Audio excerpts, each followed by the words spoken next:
로마서 14장 20절부터 23절까지 낭독합니다. 식물을 인하여 하나님의 사업을 무너지게 말라. 만물이 다 정하되 거리낌으로 먹는 사람에게는 악하니라. 고기도 먹지 아니하고 포도주도 마시지 아니하고 무엇이든지 내 형제로 거리끼게 하는 일을 아니함이 아름다우니라. 내게 있는 믿음을 하나님 앞에서 스스로 가지고 있으라. 자기의 옳다 하는 바로 자기를 택하지 아니하는 자는 복이 있도다. 의심하고 먹는 자는 정죄되었나니 이는 믿음으로조차 하지 아니한 영고라. 믿음으로조차 하지 아니하는 모든 것이 죄니라.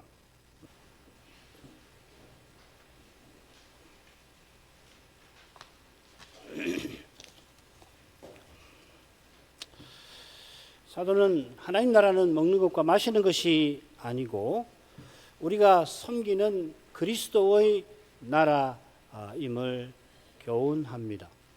이 나라가 우리의 선한 것입니다.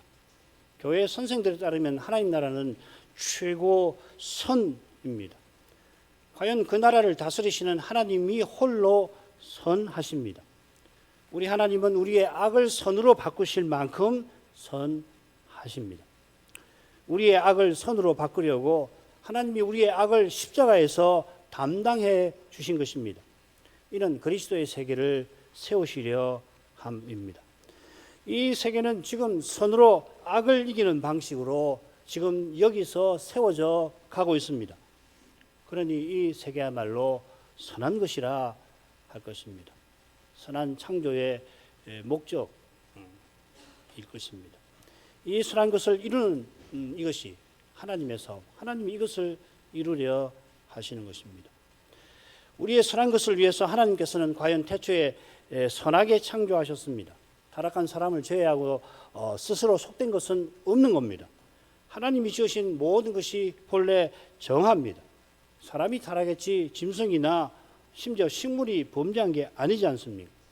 본래 하나님께서 씨 맺는 채소와 씨 가진 과일을 인생에게 음식으로 주셨다가 홍수 후에는 고기도 먹으라 허용하셨습니다. 모세 시대에 이르러서는 제사 제도를 세워주시면서 이 제사에 나아올 자격을 또한 친히 정하셨는데 오신 메시아를 가리키는 거죠. 결국은 그 자격이 바로 정한 상태인 것입니다. 이 정한 상태는 이스라엘이 하나님과 언약 맺은 것을 상징합니다. 하나님의 언약을 어겨서 하나님을 떠나 하나님의 저주 아래 있는 그것을 상징하는 것이 부정한 상태입니다. 상징입니다. 레위기 정결법에 4개의 부정한 상태가 있는데 첫째가 부정한 짐승의 고기를 육을 먹는 것입니다. 언약의 어머니가 언약에 후산하는 일이 죄가 아니고 오히려 의로운 것처럼 돼지의 고기나 소나 양이나 염소의 고기가 본래부터 정한 것이 있고 부정한 것이 따로 있고 그거 아니죠. 그렇다면 지금도 만일에 그렇다면 돼지고기가 본래부터 부정하다면 오늘 아침에 돼지고기를 혹 실수로 먹었다 할지라도 예배에 나올 수 없겠죠. 하나님께서 언약 백성의 교훈을 위하여서 메시아를 바라보도록 하시기 위해서 부정한 동물과 부정한 상태를 지정을 하신 겁니다. 그걸 잘 비우면 구속의 역사를 깨닫게 되는 거예요. 희한하죠. 얼마나 멋진 교육인지 모릅니다. 하나님이 이 짐승을 부정하게 이런 상태를 부정하게 하신 뜻을 창세기 1, 2, 3장을 깨닫고 나면은 와 하나님 우리가 언약 맺으신 것이 이렇게 위대하구나 아마 이스라엘은 깨닫게 되었겠죠.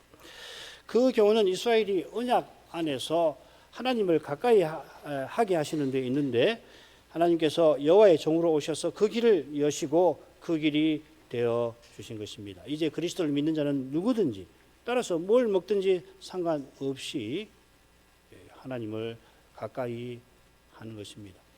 유대교가 스스로 속된 것을 정했는데 정하는 그들이 실은 누구보다 하나님을 대적한 것이죠. 이 속되다는 이 뜻에는 그런 뜻이 있죠. 그들이 그런 것이죠. 자, 비슷한 주제가 짝을 이루는 오늘 읽은 말씀 20절 하반절부터 23절에 나오는데 오늘 아침에 다시 읽으면서 조금 줄거리를 다시 설명을 하겠습니다. 이걸 잘 들어주시길 바랍니다. 이걸 크게 둘로 나눌 수 있어요. 20절 하반절부터 22절 상반절까지, 그리고 22절 하반절부터 23절까지 크게 둘로 딱 나눌 수 있습니다. 그리고 각 부분은 둘로 나눌 수 있는데 22절 하반절부터 22절 상반절까지는 누구에 관한 거냐면은 고기 먹는 사람에 관한 것이고, 뒤에 부분은 채소 먹는 사람에 관한 것이다. 이렇게 외우시면 참 좋겠어요. 제가 이거 준비할 때는 미처 그걸 생각을 못했는데, 그러고서 먼저 고기 먹는 사람의 두 가지 상태, 악하고 아름다운 것을 제시를 하고, 고기 먹는 사람이 악하게 행위하는 것, 아름답게 행위하는 것을 제시한 다음에 그 다음에 믿음을 하나님 앞에 스스로 가지고 있으라 권면을 합니다. 그 다음에 22절 하반절부터 22절 상반절에도 채소 먹는 사람이 복 있는 사람으로 사는 것과 정죄받는 사람이 되는 두 가지 경우를 대조를 하는 거고, 그래서 결론적으로 믿음으로 하지 않으면 다 죄다, 이렇게 믿음으로 행하라고 권하는 것이죠. 그죠?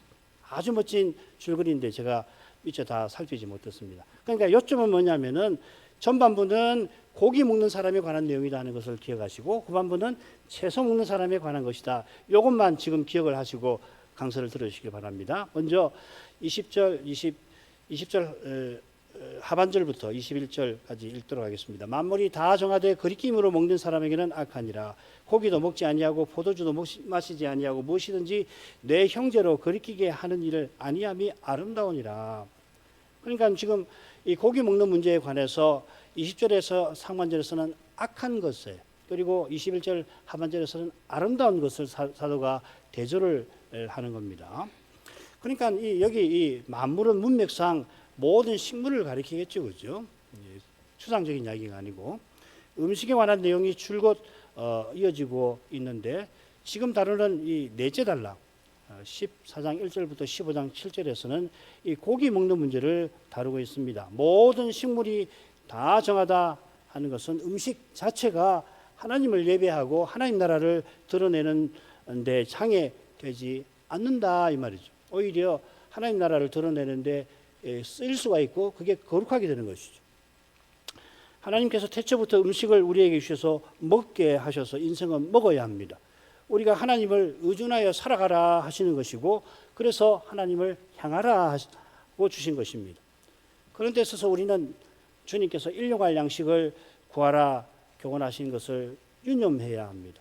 일용할 양식을 겸손히 구하는 바로 거기서 창조하신 목적이 아름답게 이루어져 가는 것입니다. 일용할 양식을 구하고 주신 그것을 먹으면서 감사하고 주신 그 힘으로 하나님의 소명을 이루면 그 음식은 거룩하게 되는 것이죠. 그게 디모데전서 4장 4절 5절의 교훈일 것입니다.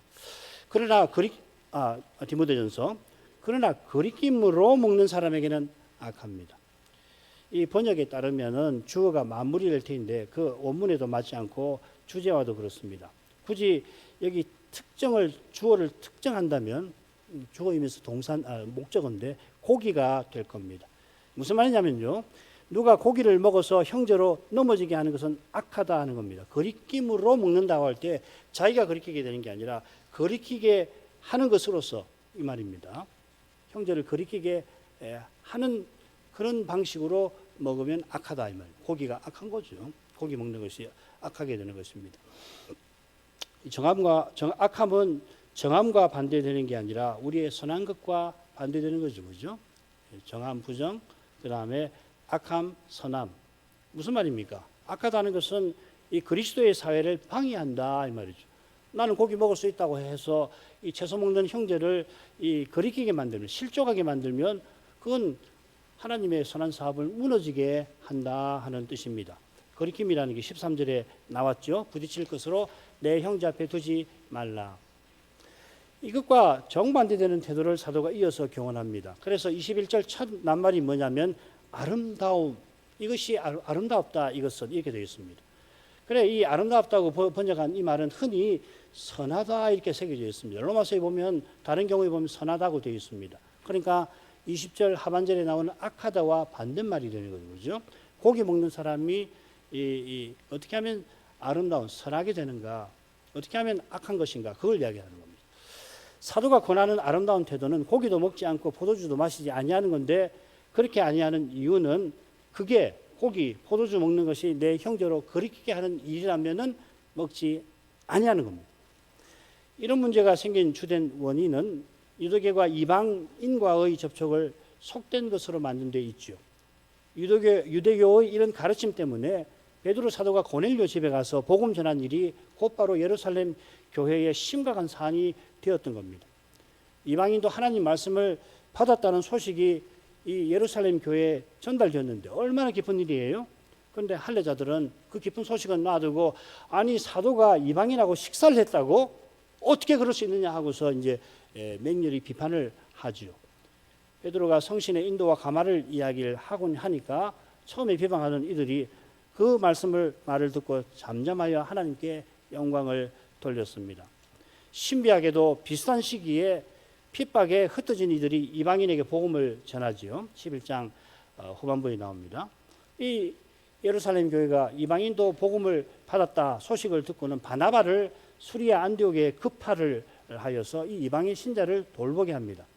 바나바는 거기 가서 이 일에 책임자가 있는데 다소에 있는 이 바울이다 하는 것을 알고서 거기 가서 이 바울을 모셔다가 안디옥에서 함께 일하죠. 왜냐하면 바울도 이미 이방인에게 복음을 전했다는 것을 바나바가 알고 있거든요.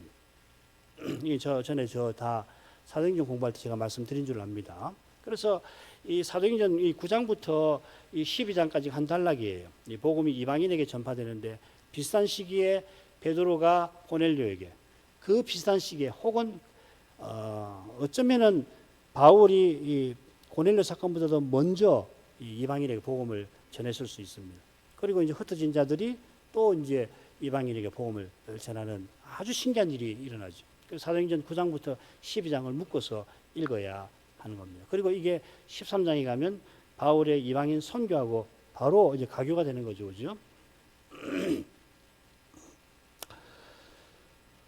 그런데 이 교회에서, 이 수리아 안디옥에서 이방인도 할례 받아야 구원 얻는다는 거짓 교훈이 퍼지자 결국 바울과 바나바가 예루살렘에 가서 그 교훈을 바로 잡게 되죠. 그게 사도행전 15장입니다.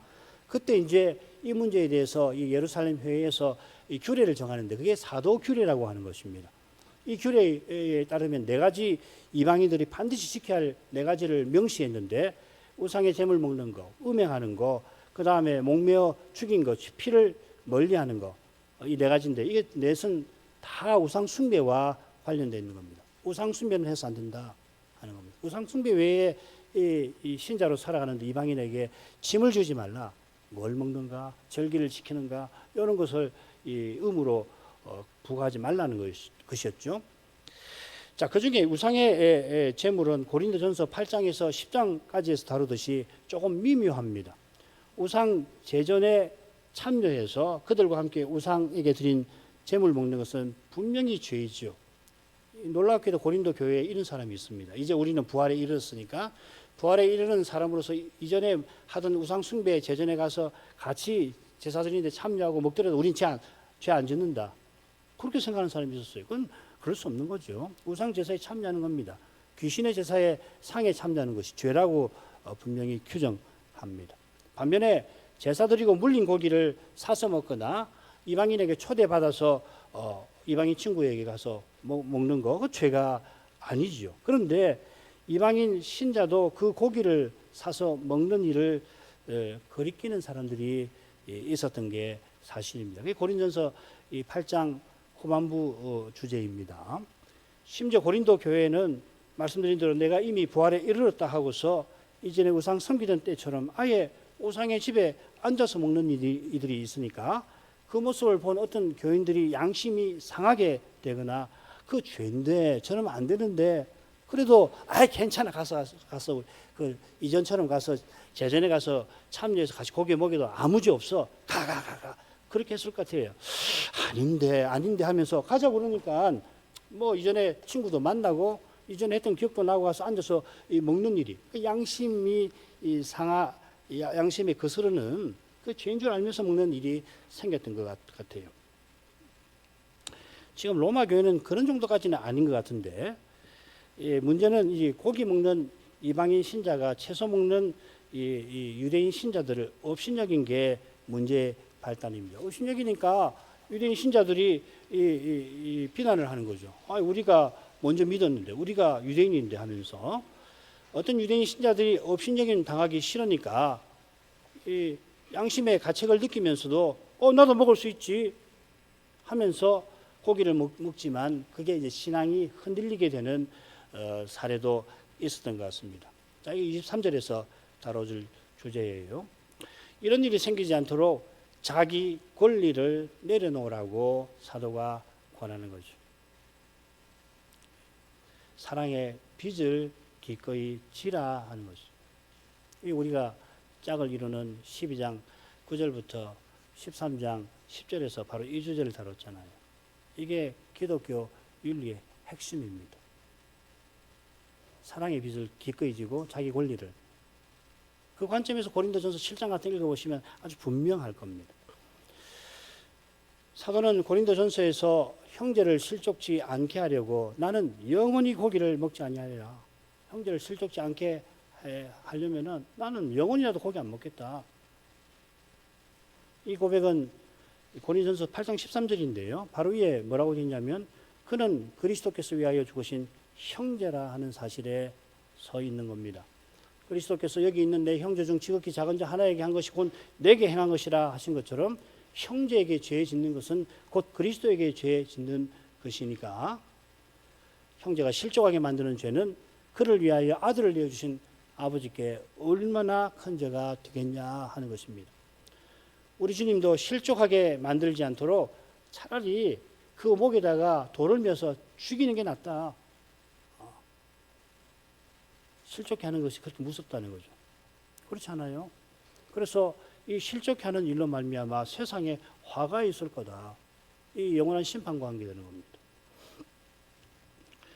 유대인들이 부딪힐 돌과 거치는 반석이신 그리스도로 말미암아 배도하여 멸망했는데 지금 세상에 화가 있다는 것은 바로 그 일을 언급하는 겁니다. 이런 두려운 일이 일어나지 않도록 사도는 무엇이든 기꺼이 하려는 겁니다.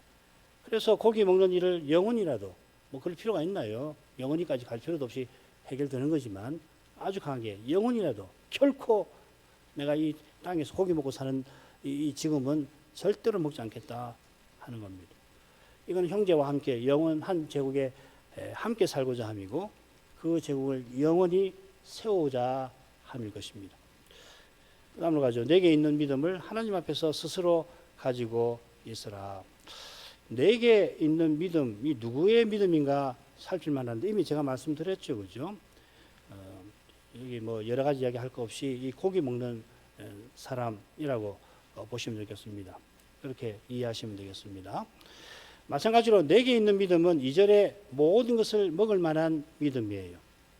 그래서 오늘 아침에 예배 조금 전에 다시 볼 때에 번역을 이렇게 하면 더 좋을 것 같아요. 그 뭐냐면 네가 스스로 가지고 있는 그 믿음을 하나님 앞에서 가지고 있어라. 이렇게 번역하는 것이 좋을 것 같아요. 얼마든지 할 수 있고 이 번역이 더 낫지 않나. 그러니까 여기 내 믿음은 내게 있는 믿음은 뭐냐면 내가 스스로 지니고 있는 믿음. 그러니까 모든 것을 먹을 만한 그 믿음을 가리키는 것 같습니다. 하나님 나라가 먹는 것과 마시는 것이 아니듯이 모든 것을 먹을 만한 믿음이 지금은 하나님 나라를 드러내지 못하는 상태이죠. 심지어 형제를 거리키게 할 위험까지 드러내고 있습니다. 그 위험은 그 믿음을 스스로 가지고 있지 않는 태도와 붙어 있다. 이렇게도 해석할 수가 있겠습니다. 스스로 가지고 있지 않는 자기는 그렇게 해도 상관없는데 그걸 남에게까지 강요하는, 그래서 저 믿음 약한 자라고 하는 업신여긴 이는 말이 나온 거죠. 자기같이 못하니까 저것도 못해, 저 믿음 약한 사람, 이렇게 말을 지어낸 것 같아요. 그러니까 남을 판단하는 태도고 그 판단을 바로 잡고자 하는 겁니다. 그 길이 뭐냐? 고기 먹는 사람이 모든 것을 먹을 스스로 가지고 있는 그 믿음을 하나님 앞에서 가지라 하는 것입니다. 자기가 모든 것을 먹게 된 것도 하나님 은혜에 속하는 것입니다만은 그 은혜는 하나님 나라를 드러내게 하는 거 아니에요? 그리스도의 거룩한 사랑을 드러내라고 은혜를 주신 겁니다. 하나님 앞에 설 때에 자기가 누군지 비로소 하는 겁니다. 인생이 마땅히 행할 길을 하나님 앞에서 하는 것입니다. 모든 것을 먹게 하신 것은 사람의 종이 되지 않고 그리스도처럼 사람들을 섬기게 하신 거죠. 이게 유명한 고린도전서 9장 19절. 내가 모든 사람에게 자유하였으나 스스로 모든 사람에게 종이 된 것은 더 많은 사람을 얻고자 함이라.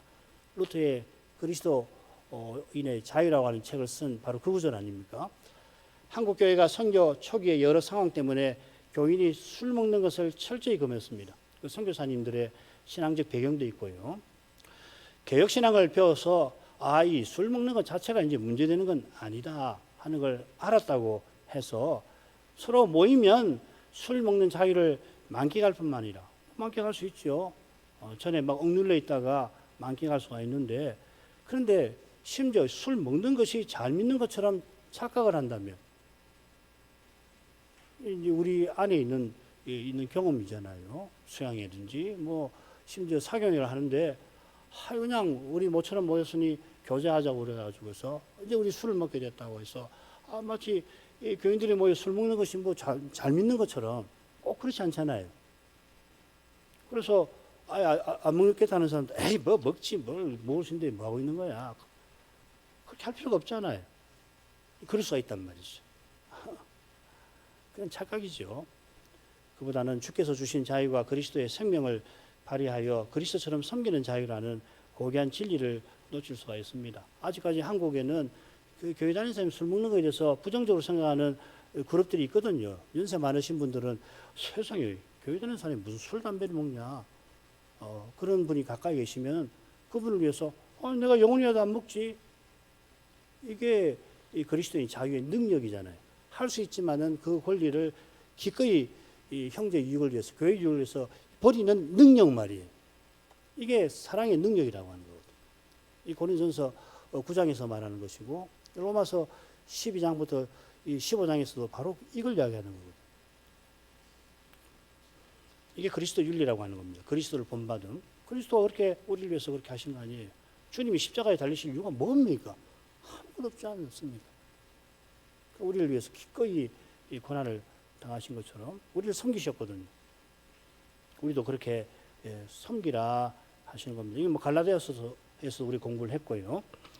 모든 성경이 사실은 가르치는 겁니다. 사도처럼 교회의 참된 유익을 위해서 자기의 권리를 기꺼이 버리는, 자기의 생명도 기꺼이 버리는, 거기에 참된 자유가 있죠. 죽음을 이기는 자유 말이에요. 자유를 자랑하는데 죽음 앞에 꼼짝도 못하는 게 그 진정한 자유 아니잖아요. 죽음의 권세도 기꺼이 돌파하는 능력으로서의 그 사랑 말이에요. 자, 그 다음 넘어가죠. 자기 옳다 하는 바로 자기를 책하지 아니하는 자는 복이 있도다. 의심하고 먹는 자는 정죄되었나니 이는 믿음으로 조차하지 아니한 연고라. 믿음으로 조차하지 아니한 모든 것이 죄니라. 아까 말씀을 드렸습니다. 이 부분은 채소 먹는 사람에 관한 내용으로 보시면은 좋다 하는 겁니다. 그 밑에 나오는 단락은 그런 내용이니까 나중에 읽어보시면 되겠습니다.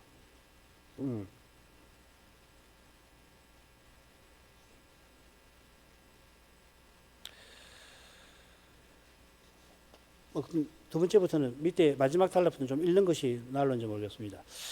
이 짝을 이루는 첫째 부분에도 서로 대조되는 두 사람이 등장을 하는데, 두 사람 모두 고기 먹는 사람이라고 말씀드렸죠.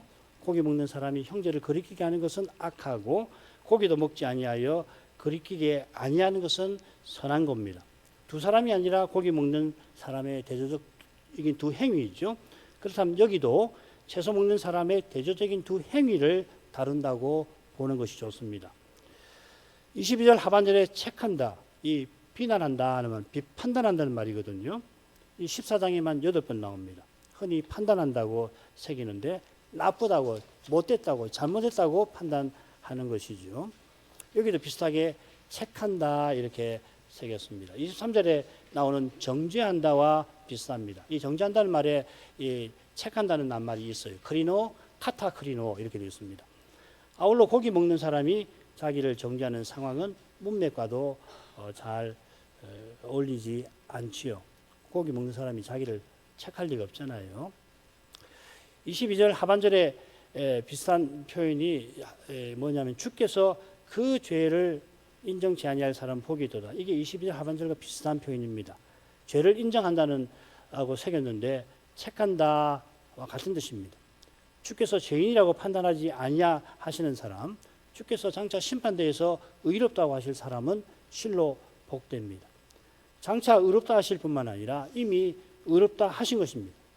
믿어 의롭다 하신 사람들은 참고 선을 행하여서 장차 영생에 이르지요. 참고 선을 행한다는 건 그리스도와 함께 고난을 받아 그리스도의 사회로 서나간다는 겁니다.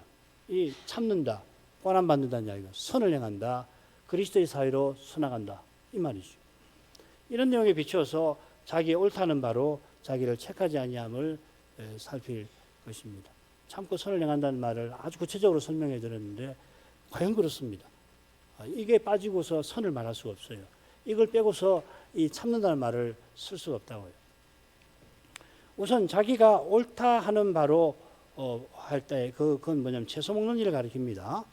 제사에 참여하기 위하여 고기 먹지 아니하는 그것이 아직 성전 있는 동안에 옳다고 자기가 생각한 겁니다.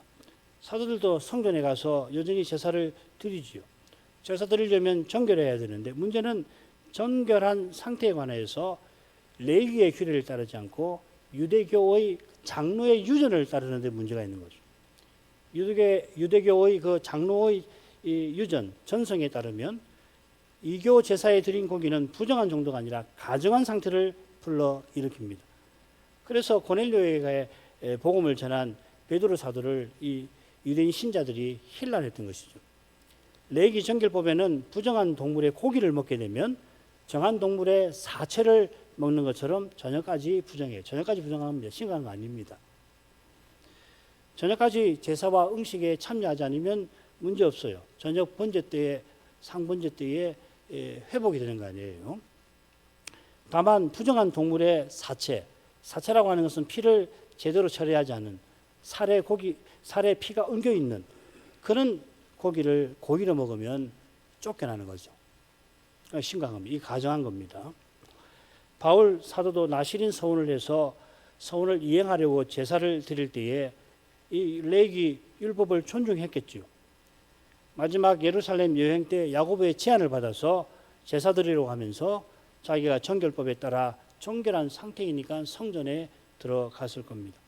그런데 로마의 유대인 신자들은 유대교의 가르침을 따라서 사도보다 엄격하게 사느라 채소만 먹고 있는 겁니다. 그런 점에서 그들은 자기가 옳다 하는 바를 따르는 중이죠. 그걸 가지고서 자기를 체크할 위험이 있어서 사도가 경계하는 겁니다. 이 체크한다는 말이 판단한다는 뜻이라고 말씀드렸는데 이 판단하는 태도가 유대교의 교만과 붙어 있는 겁니다. 로마서 2장 1절부터 5절에서 다룬 것이죠. 이들이 고기 먹는 사람에게 업신여김을 받자 그들을 판단한 겁니다. 물론 고기 먹는 사람들이 업신여기는 것도 역시 판단하는 교만이죠. 남을 판단하는 사람이라 자신도 판단할 수가 있습니다. 그들이 믿음이 있으니까 이런 일이 있는 거죠. 내가 남을 판단했는데 이 판단한 너는 누구냐 스스로 묻는 일이 생기는 걸 말이죠. 바리새인들처럼 교만하면 자신을 체크하지 않죠. 자신을 자랑하죠. 사람은 심지어 믿지 아니하는 사람이라도 하나님의 일반 계시가 있어서 자기가 근거 없이 남을 비난한 게 드러나면 양심의 가책이라고 하는 걸 느끼는 법입니다. 안 믿는 사람도 그래요. 아이고 내가 몰라서 그랬구나. 그러고서는 교육이나 이 도덕 훈련을 받은 사람은 가서 사과를 한단 말이죠. 내가 당신을 모르고서 비난했다. 안 믿는 사람도 그렇게 해요. 여러분 경험하셨을 겁니다. 분명히 잘못했는데 자기가 양심의 가책이 들면 가서 아이고 내가 이만저만 당신이 혹시 모를지 모르지만 내가 혼자서라도 당신을 비난했으니 죄송합니다. 용서해달라. 안 믿는 사람도 그렇게 하는 거예요. 더욱이 유대인 신자는 예배에서 주의 거룩한 영광을 뵙는 까닭에 판단하는 자기 죄가 그 앞에 드러나면 내가 크게 잘못했구나. 자기를 체크할 수가 있을 겁니다. 자기 죄가 드러나면 회개해야 하는 겁니다. 회개하는 것은 하나님 앞에 겸손히 판단을 받고 돌이키는 거죠. 그럴 때 아까 불신자도 하는 그 용서를 당연히 하는 거예요. 하나님 앞에서 했으니 뭐 상관없지. 그 사람 못 들었으면 그만이지. 그렇게 안 하는 거라고요. 그건 자기 죄를 모르는 겁니다. 그렇게 해갖고서는 그 죄를 벗어나지 못하면 항상 그 상태에 있는 거라고요. 자기가 자기를 체크하는 것은 자기가 판단자가 된 거고, 판단자인 자기가 그런 죄를 저지른 사실을 인정은 하지만 그 현실을 용납하지 않으려고 하는 거죠. 제가 어떻게 그런 잘못을 범했단 말인가 하다가 주의 영광에서 물러나면 뭐 그런 일이 있었나? 무마를 하든지 그렇게 잘못하게 된 핑계를 대든지 뭐 그럴 수 있지. 뭐 남들도 다 그러던데 나도 그렇지. 그렇게 핑계를 스스로 대고 끝나는 거예요. 평생 그렇게 하는 겁니다. 문제가 생기면 결과가 드러나면 아이고 큰일 났구나 하고서 그제서야 이거 어떻게 해야 되나 그렇게 되는 거 아니에요. 그렇게 하지 말고 하나님 앞에서 이거 잘못이구나 회개하고, 그리고 용서 빌 거 있으면 가서 용서를 빌고, 이만저만 잘못했다 미안하다 용서해달라 그렇게 하는 거죠.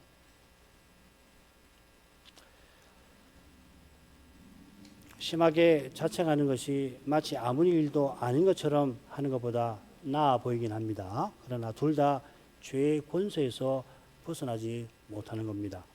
자기에게 판단할 자격도 위치도 없는 줄을 알 뿐 아니라 주께서 판단하시는 기준이 무엇인지를 안다면 내가 그리스도의 십자가를 오늘도 의지할 수밖에 없구나 하는 겁니다. 어떤 죄든지 근본적으로 똑같습니다. 성경에서 물론 큰 죄와 작은 죄를 구분합니다만은 작은 죄도 큰 죄와 똑같이 그 자체로는 영원한 심판을 피하지 못하게 하는 것입니다. 아무리 작은 죄 하나도 그리스도의 십자가가 아니면 용서받을 수 없는 겁니다. 늘 이 진리를 깨닫고서 자기를 부인하지 않으면 그냥 죄에 익어버려요. 당장 심각한 결과가 벌어지지 않거나 그 결과를 용케 막았거나 혹시 그게 그런 결과가 일어나지 않으면 그 죄를 슬그머니 덮어버리기가 쉽지요. 사도가 복이 있다는 것은 그 불법을 사하심을 받고 그 죄를 가리우심을 받은 은혜를 가리키는 겁니다. 그 은혜를 늘 의지하고 사는 사람이 복 있는 사람입니다. 은혜를 늘 의지하는 사람이란 말은 내가 얼마나 약한가, 내 은혜 없이는 나는 구원 못 받는다, 나만한 죄인이 없다, 그걸 절감하고서 겸손히 주님을 바라고 사는 것이 이게 복인 것입니다. 그러나 채소 먹는 사람이 의심하고 먹는 경우에는 그가 정죄받습니다. 여기 흥미롭게도 의심한다라고 새긴 표현에 여기도 판단한다는 말이 있어요. 니아크리노라고 하는 말입니다. 이게 무슨 뜻인가를 알기 위해서 한 번 더 사용되는 로마서 4장으로 갈 필요가 있어요. 이 두 번 쓰입니다. 여기 4장 20절에 믿음이 없어 하나님의 약속을 의심치 않고, 이게 어떤 정도냐면 19절과 연결되어야 됩니다. 거기 보면 믿음이 약하여지고, 믿음이 약하여져서 믿음이 없어지게 되면은 약속을 의심하게 되는 겁니다. 이건 매우 심각한 거죠. 그죠? 사람의 생각에는 아브라함이 이런 과정을 밟을 것 같은데 오히려 그의 믿음이 견고해서 약속하신 하나님께 영광을 돌리며 약속하신 것을 또한 능히 이루실 것을 확신한 거예요. 이삭을 얻기 전에 말이죠. 이게 믿음인 겁니다. 이 용례는 의심하는 것이 불신앙이라고 하는 것을 분명히 보여주는 거죠. 교만하여 판단하는 사람은 참된 믿음과 확신에 도달하지 못하는 겁니다. 교만과 판단이 믿음과 확신에 도달하는 큰 장애입니다. 바리새인이 청년 사울이 그렇게 교만하게 판단하다가 하나님의 약속을 믿지 못하는 상태에 떨어진 거 아니에요. 하나님 약속이 뭡니까? 메시아 보내신다는 게 아니고 뭡니까? 사람 보기에 청년 사울만큼 확신에 찬 사람 찾기가 힘들지요. 얼마나 확신에 찼으면 외국 성까지 가서 기독교인들을 핍박하나 말이죠. 근데 그 확신은 사람의 의지에서 나온 확신이지, 그런 확신은 하나님의 약속인 그리스도를 대적하고 마는 것입니다. 이건 의심보다 더 심각한 거죠. 둘 다 불신의 상태입니다. 채소 먹는 이가 의심하고 먹는 것은 없인 여김 받는 것에 반발하는 것과 붙어 있습니다. 갈라디아서 주제와도 연결됩니다. 갈라디아의 문제는 로마의 문제와 달리 그때 정황이 뭐냐면 이 열심당원들이 과격해져 가지고서 그 위협을 해요. 유대인들이 이방인과 접촉하면 그 유대인들을 죽이기까지 하는 그 위협이 있어요. 그래서 그 이방인 신자들이 이 유대교 형제들을 보호하려고 이 유대인과 접촉을 꺼리는 이 문제거든요. 지난번 다 말씀드렸습니다. 아무튼지 이 반발은 참된 믿음으로 하는 게 아니라 육신적 태도지요. 무시와 멸시를 받는 것은 육의 몸을 입고 사는 인생에게 심히 힘든 과제요 문제입니다. 왜 무시를 받으면 그냥 말 한마디 해도 픽든지 말해도 무시를 받으면 왜 사람 마음이 그렇게 뒤집어지냐면 육의 몸이 있었습니다. 육의 몸은 세 가지 문제가 있죠. 썩음, 그 다음에 부끄러움, 이 부끄러움이거든요. 육의 몸은 썩음과 연약함과 더불어 부끄러움의 특징이 있습니다. 이는 인생이 타락한 후에 하나님의 영광에 이르지 못하는 것과 붙어 있습니다. 타락 전에는 하나님의 영광을 배워서 이 육의 몸의 부끄러움이 가려지는 거죠. 그러니까 벌거벗어도 부끄러운지 몰랐던 거예요. 그 몸으로 주의 영광을 드러낼 수 있으니까요. 신자는 지금 성신을 의지해서 그리스도 안에서 이 문제를 날마다 극복하는 것입니다. 주의 이름을 인하여 모욕당하는 그때에도 오히려 영광스럽게 여기기까지 하는 겁니다. 이렇게 되면 누가 그런 말 했다고 해서 과히 내가 그 이상이라도 당할 수 있는데 그렇게 생각하기도 하고, 특별히 주의 이름으로 모욕을 당했을 때 감사합니다. 정말 나 같은 사람이 주님을 위해서 이런 일까지 겪게 하십니까? 영광입니다. 이렇게 되는 거거든요. 성신을 전심으로 좇지 아니하면 없인 여김 받는 현실을 못 견디죠. 가만 못 있죠. 그래서 반발하는 거예요. 내가 당신보다 잘난 것은 없지만 못난 것도 없다 이렇게 하는 거 아니에요. 부끄러운 데서 벗어나려고 하는 욕구에서 그만 고기를 먹고 만 것입니다. 고기 먹는 사람들에게 믿음이 연약한 자라고 의심여긴 당하니까 사실상 믿음 없는 사람이라고 비난하는 거거든요. 나도 믿음 있어요 하면서 믿음으로 행치 아니하게 된 것이라는 말입니다. 사도는 그 죄라고 선언합니다. 그처럼 의심하고 먹는 자는 정죄되었습니다.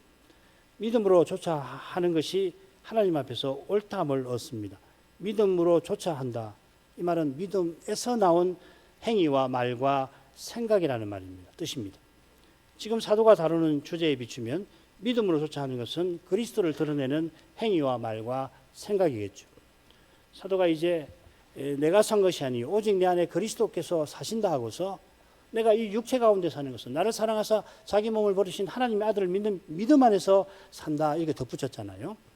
지금 여기서 우리가 믿음으로 사는 것, 믿음으로 조차 한다는 것은 그리스도께서 내 안에 사심을 드러내는 것입니다.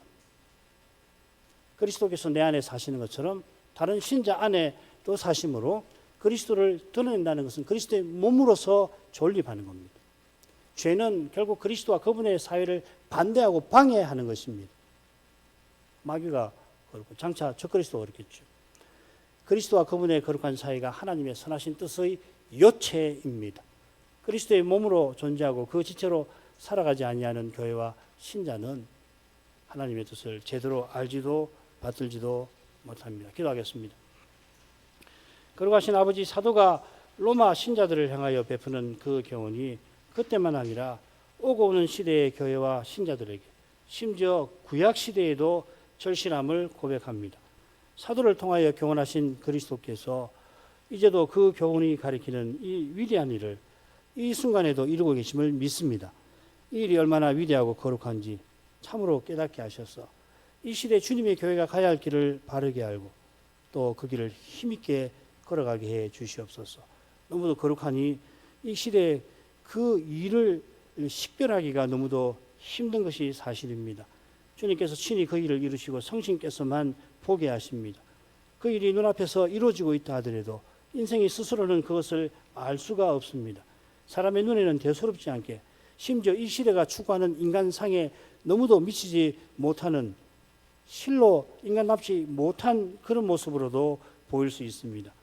육의 몸이 가진 한계와 문제를 스스로 해결하고 성취하려고 하는 이 시대에 자기를 부인하고 성신을 의지하는, 그래서 이 성경을 수천 년 전부터 기록된 이 성경, 이 책을 하나님 말씀이라고 순전히 믿고 따르는 믿음이 이 시대에는 어리석다고 무시당하고 점점 그렇게 될 것입니다만, 바로 그 사실에서 믿음이 사람의 종교적 노력과 의지의 결과가 아니라 성신의 선물이고 그리스도의 십자가와 부활에 근거한다는 이 신비한 사실이 드러날 것입니다. 이 믿음을 통하여 그리스도께서 내 안에 사시면서 친히 나를 통하여 자기를 드러내시는 신비가 이루어지겠습니다. 이 신비를 깨닫고 맛보는 이는 이 일이 얼마나 위대한지 모를 수가 없게 하실 것입니다. 그 위대하심이 만물을 충만케 하시는 자의 충만으로서 교회가 존립하게 하시는 거기서 환히 드러나게 하시겠습니다. 주님, 저희가 이것을 깨닫게 해 주옵소서. 만물을 충만케 하시는 자의 충만으로서 교회가 과연 우리가 그러하다, 내가 그렇게 살고 있다, 확신할 수 있게 해 주옵소서. 예수님 이름으로 기도합니다. 아멘.